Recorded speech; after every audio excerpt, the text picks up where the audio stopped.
बारिशों के एक लंबे अरसे के बाद दोबारा से गर्मी ने जोर डाल दी है, तो मैंने सोचा आपके साथ जूस की एक क्यों ना रेसिपी शेयर की जाए। आज हम आपके साथ आम की एक ज़बरदस्त रेसिपी शेयर करने जा रहे हैं। ये बनाना बहुत ज़्यादा आसान है, वीडियो फुल वॉच कीजिएगा। इस रेसिपी को बनाने के लिए आपने आम अपनी मर्ज़ी के हिसाब से ले लेने हैं। हमने यहाँ पे तकरीबन 1.5 किलो आम लिए हैं। ये बड़े साइज़ के आम हैं, इनके अंदर बड़ा ज़बरदस्त जूस होता है। जितने अच्छे साइज़ के आप आम लेंगे इतना ही ज़बरदस्त आपका जूस बनेगा। ये आजकल वैसे मीठे भी बहुत ज़्यादा आ रहे हैं और इनका जूस भी बड़ा ही कमाल का बनता है। तो चलें जी, यहाँ पे हम शुरू करते हैं। बिस्मिल्लाहिर्रहमानिर्रहीम। आम हमने कटिंग करना शुरू कर दी है। इस तरह से आप देख सकते हैं, ये जो जाते मौसम के आम होते हैं ना, इनके अंदर बेहद मिठास होती है और इनका जूस बहुत ही मजे का और बड़ा ही कमाल का बनता है। इस तरह करके आपने क्यूब्स की शक्ल में कट कर लेने हैं सारे आमों को। यहाँ पे आप देखिएगा, ये बड़ी आसानी से कटिंग हो जाती है। आम्स को क्यूब में कटिंग करने के बाद आपने जूसर वाले जग में शामिल कर लेना है। यहाँ पे हम सारे आम जूसर वाले जग में शामिल कर लेते हैं।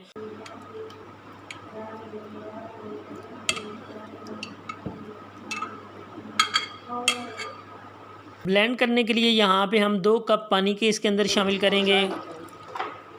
चीनी आपने अपने टेस्ट के अकॉर्डिंग यूज़ करनी है। हम यहाँ पे 3 टेबलस्पून चीनी यूज़ कर रहे हैं। अब हम इसको ब्लेंड कर लेंगे। ब्लेंड करने के बाद आपने एक बाउल के अंदर बर्फ़ लेनी है और उसके अंदर आपने इस जूस को शामिल कर देना है। यहाँ पे हमने इसके अलावा कोई और चीज़ शामिल नहीं की है। हाँ, इसके अंदर एक पिंक फूड कलर हमने शामिल किया है, yellow food colour. Totally optional है, अगर आपके पास नहीं है तो कोई मसला नहीं है, आप बिल्कुल स्किप कर सकते हैं। ये बहुत ही मज़े का आप देख सकते हैं ज़बरदस्त गाढ़ा जूस तैयार हुआ है। इसको थोड़ा सा पतला करने के लिए आप मज़ीद पानी शामिल कीजिए। जितनी आपको इसकी कंसिस्टेंसी चाहिए आप उतनी रख सकते हैं और ये बहुत ही मजे का जूस आपके लिए बनकर रेडी हो चुका है। 2 मिनट लगते हैं। इंग्रेडिएंट्स आपने देख लिए हैं, इसके अंदर कुछ भी नहीं है, सिर्फ चीनी और आम हमने शामिल किया। आप इसको मजीद टेस्टी बनाना चाहते हैं, थोड़े से ड्राई फ्रूट्स और इसके अंदर रूह अफ़ज़ा शामिल कर लें तो माशाल्लाह से ये बहुत ही ज़बरदस्त हो जाएगा। लेकिन ड्राई फ्रूट्स हर बंदे के पास अवेलेबल नहीं होते हैं, तो इसलिए आप इसको इस तरह सिंपल बना के एंजॉय कीजिए। मुझे उम्मीद है कि ये आप इसको ज़रूर बनाएंगे और इंशाल्लाह मुझे दुआओं में याद रखेंगे। अगर वीडियो आपको पसंद आई है तो वीडियो को लाइक कर दीजिएगा। चैनल पे पहली बार आए हैं तो चैनल को सब्सक्राइब कर लीजिएगा। साथ में लगे हुए बेल के आइकन को ज़रूर प्रेस कर लिया करें ताकि आपको आने वाली वीडियो बर वक्त पहुंच सकें और आप उनको सबसे पहले देख सकें। मिलते हैं नेक्स्ट किसी अच्छी सी रेसिपी के साथ न्यू वीडियो में। तब तक के लिए मुझे दीजिए इजाज़त। अपना बहुत ज़्यादा ख्याल रखिएगा। अल्लाह नेगेबान।